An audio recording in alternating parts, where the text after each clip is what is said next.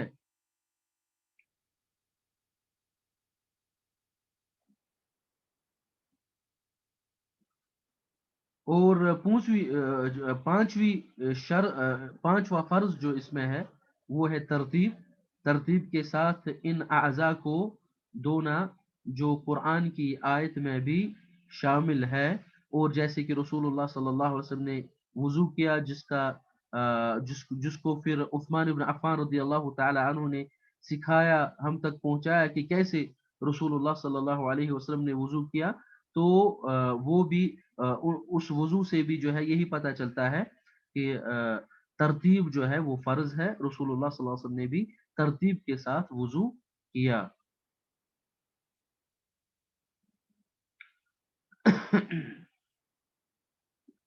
تو اس کا مطلب یہ ہے کہ پہلے پیر نہیں دھوئے جائیں گے، پہلے پیر نہیں دھوئے جائیں گے، یا جب چہرہ دھویا اس کے بعد مسح نہیں کیا جائے گا، اس کے بعد جو ہے اس کے بعد ہاتھ دھوئے جائیں گے۔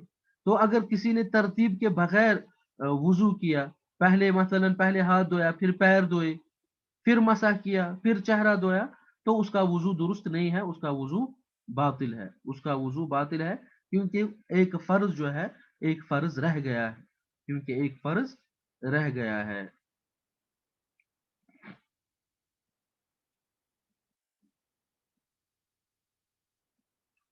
اس میں ایک مسئلہ یہ بھی ہے کہ اگر کوئی شخص وضو کرے گا اور جو دو اعضاء ہے، جیسے دایاں ہاتھ اور بایاں ہاتھ، اگر کسی نے پہلے بایاں ہاتھ دھویا اور اس کے بعد دایاں ہاتھ دھویا، تو اس کا وضو تو درست ہے، اس کا وضو تو درست ہے، لیکن بہتر اور افضل یہ ہے کہ پہلے وہ دایاں ہاتھ دھوئیں، کیونکہ غسل میں دائیں سے شروع کرنا رسول اللہ صلی اللہ علیہ وسلم کی سنت ہے، وہ دائیں کو ہی پسند کرتے تھے۔ لیکن اگر کسی نے پہلے بایاں دھویا پھر دایاں دھویا، تو وہ ترتیب کے خلاف نہیں ہوگا، کیونکہ اس نے تو یہ اعضاء جو ہے ترتیب سے ہی دھویا ہے۔ مثال کے طور پر پہلے چہرہ دھویا، اس کے بعد جب ہاتھ دھوئے، پہلے بایاں ہاتھ دھویا، اس کے بعد دایاں ہاتھ دھویا، تو ہاتھ تو چہرے کے بعد اس نے دھوئے، تو ترتیب تو رہی، لیکن پہلے بایاں دھویا تو وہ وضو جو ہے وہ وضو درست ہوگا، اس میں کوئی حرج نہیں ہے، اور اس میں اجماع ہے کہ اس کا وضو درست ہے۔ لیکن بہتر اور افضل یہ ہے کہ پہلے دایاں پارٹ ہی دھویا جائے، پہلے دایاں پارٹ ہی دھویا جائے۔ تو اس کے بعد یہ ترتیب کے بعد جو چھٹا فرض ہے وضو کا، وہ ہے موالات، یعنی اس میں تاخیر نہ کی جائے۔ تو اس کی دلیل جو ہے شیخ الاسلام بیان کرتے ہیں، وَدَلِيلُ الترتیب الحدیث، ترتیب کی دلیل جو ہے وہ حدیث ہے ابدأوا بما بدأ اللہ به۔ ترتیب کی دلیل آیت میں بھی ہے، لیکن حدیث میں کہتے ہیں کہ ترتیب کی دلیل ہے کہ رسول اللہ صلی اللہ علیہ وسلم نے فرمایا ابدأوا، اسی سے شروع کرو، بما بدأ اللہ به، جس سے اللہ سبحانہ و تعالی نے شروع کیا ہے۔